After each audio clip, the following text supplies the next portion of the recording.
أعوذ بالله من الشيطان الرجيم. بسم الله الرحمن الرحيم.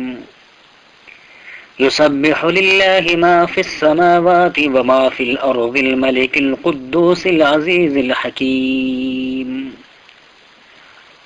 28ویں پارے سورہ جمعہ کے یہ پہلے رکوع ہے. یہ رکوع آیت نمبر 1 سے لے کر آیت نمبر 9 تک کے آیاتوں پر مشتمل ہے. سورہ جمعہ ہجرت کے بعد نازل ہونے والی سورتوں میں سے ہیں. اس سورہ مبارکہ میں 2 رکوع 11 آیاتیں 180 کلمات 720 حروف ہے. سورہ جمعہ کا جو پہلا رکوع ہے یہ اس وقت نازل ہوا جب یہودیوں کے وہ تمام کوششیں ناکام ہو چکی تھی جو اسلام کے دعوت کا راستہ روکنے کے لیے پچھلے کئی سالوں کے دورانیے میں انہوں نے کی تھی. پہلے مدینہ میں ان کے 3 طاقتور قبیلے رسول نبی کریم صلی اللہ علیہ وسلم کو ناکام کرنے کے لیے انہوں نے اپنے تمام تر توانائیاں صرف کر ڈالی اور نتیجہ یہ نکلا کہ ایک قبیلہ پوری طرح تباہ ہو گیا اور 2 قبیلوں کو جلا وطن ہونا پڑا. پھر وہ سازشیں کر کے عرب کے بہت سے قبائل کو مدینہ پر چڑھانے کے لیے اور حملہ آور ہونے کے لیے انہوں نے دعوت دی. مگر غزوہ احزاب میں، جس کا دوسرا نام غزوہ خندق ہے، وہ لوگ ناکامیوں سے ہمکنار ہوئے. اس کے بعد ان کا سب سے بڑا جو گڑھ تھا وہ خیبر رہ گیا تھا، جہاں مدینہ سے نکلے ہوئے یہودیوں کی بھی بڑی تعداد جمع ہو گئی تھی. ان آیات کی نزول کے وقت وہ بھی بغیر کسی غیر معمولی زحمت کے فتح ہو گیا اور یہودیوں نے خود درخواست کر کے وہاں مسلمانوں کے کاشتکاروں کی حیثیت سے رہنا قبول کیا. اس آخری شکست کے بعد عرب میں یہودی طاقت کا بالکل خاتمہ ہوا. وادی قرا، صدق، تیمہ، تبوک سب ایک ایک کرتے ہتھیار ڈالتے رہے، یہاں تک کہ عرب کے تمام یہودی اسی اسلام کے رعایا بن کے رہ گئے جس کی وجود کو برداشت کرنا تو درکنار، جس کا نام سننا تک انہیں گوارا نہ تھا. یہ موقع تھا جب اللہ تبارک و تعالی نے اس سورہ میں ایک مرتبہ پھر ان کو خطاب فرمایا، اور غالباً یہ آخری خطاب تھا جو قرآن مجید میں ان سے کیا گیا. اس میں انہیں مخاطب کر کے 3 باتیں فرمائی گئی ہے. نمبر 1 یہ کہ تم نے اس رسول کو اس لیے ماننے سے انکار کیا کہ یہ اس قوم میں مبعوث ہوا تھا جسے تم حقارت کے ساتھ امی کہتے ہو. تمہارا عزم باطل یہ تھا کہ رسول لازماً تمہارے اپنی قوم ہی کا ہونا چاہیے. تم یہ فیصلہ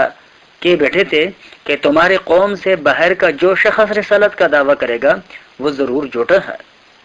کیونکہ یہ منصب تمہارے نسل کے لیے مختص ہو چکا تھا اور امیوں میں کبھی کوئی رسول نہیں آ سکتا. لیکن اللہ نے انہی امیوں میں سے ایک رسول اٹھایا ہے جو تمہارے آنکھوں کے سامنے اس کتاب کو سنا رہا ہے اور نفوذ کا تزکیہ کر رہا ہے اور ان لوگوں کو ہدایت دے رہا ہے جن کی گمراہی کا حال تم خود جانتے ہو. اور دوسری بات یہ کہ تم کو تورات کا حامل بنایا گیا تھا مگر تم نے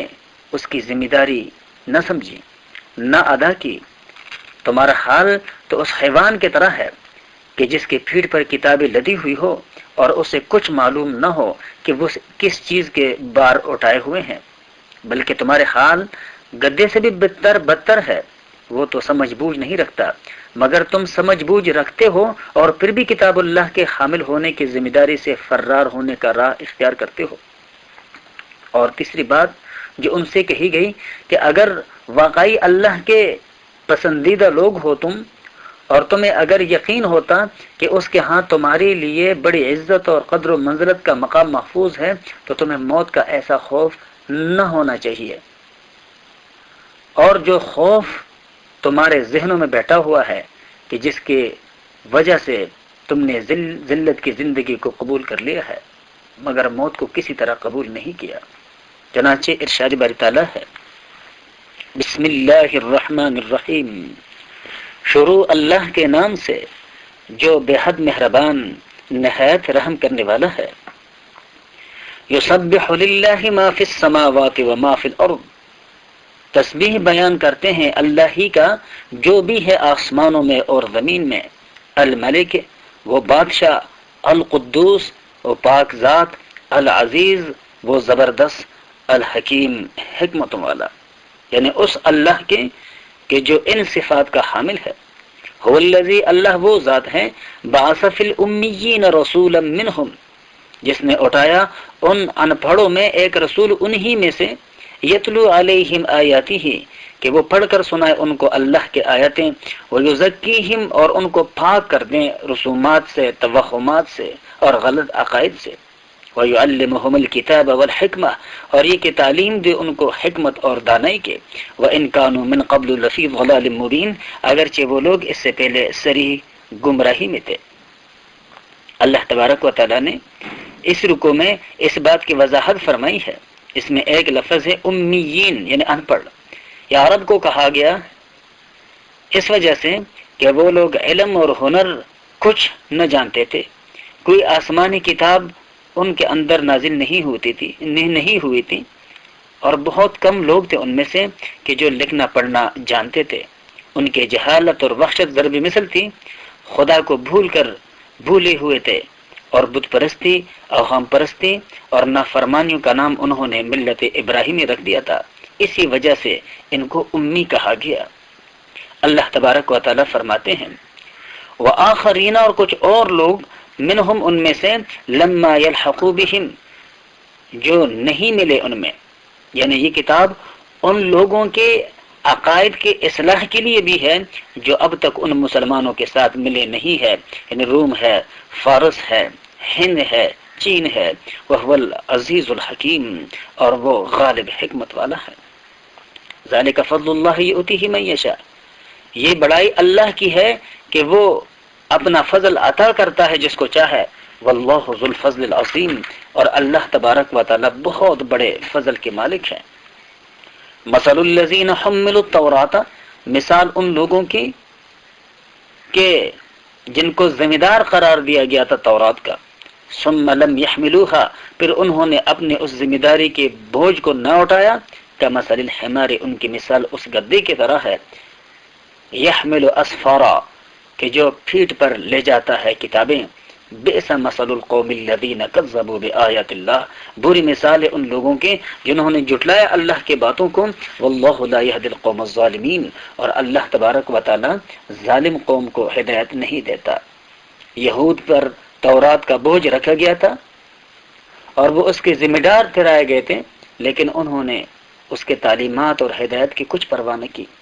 نہ اس کو محفوظ رکھا، نہ دل میں جگہ دی، نہ اس پر عمل کر کے اللہ کے فضل اور انعام سے بہرور ہوئے۔ بلا شبہ تورات جس کے یہ لوگ حامل بنائے گئے تھے حکمت اور ہدایت کا ایک خزینہ تھا، مگر جب اس سے منتفع نہ ہوئے تو وہی مثال ہو گئی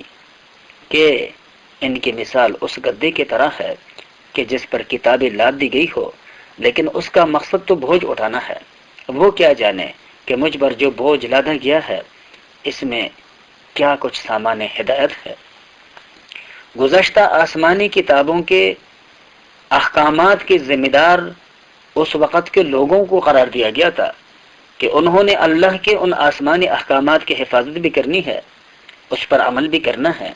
اور اس کے پیغام کو ہر چارسو عام کرنا ہے، لیکن انہوں نے اپنی ان ذمہ داریوں کو ادا نہیں کیا تو اللہ تبارک و تعالیٰ نے اپنا آخری کلام یعنی قرآن مجید نازل فرما دیا اور اس کے حفاظت کی ذمہ داری خود اٹھائی۔ اور قرآن مجید میں اللہ تبارک و تعالیٰ نے قرآن مجید کے مخاطب لوگوں سے یہ وضاحت کے ساتھ ارشاد فرمایا ہے کہ اگر تم میرے نافرمانی کرو گے تو میں اس بات پہ قادر ہوں کہ تمہیں ختم کر دوں اور ایسے لوگوں کو اپنے ان احکامات پر عمل پیرا ہونے کے لیے کھڑا کر دوں جو ایک لمحے کے لیے بھی میرے نافرمانیوں کا ارتکاب نہیں کریں گے۔ قل یا ایھا الذین ھادوا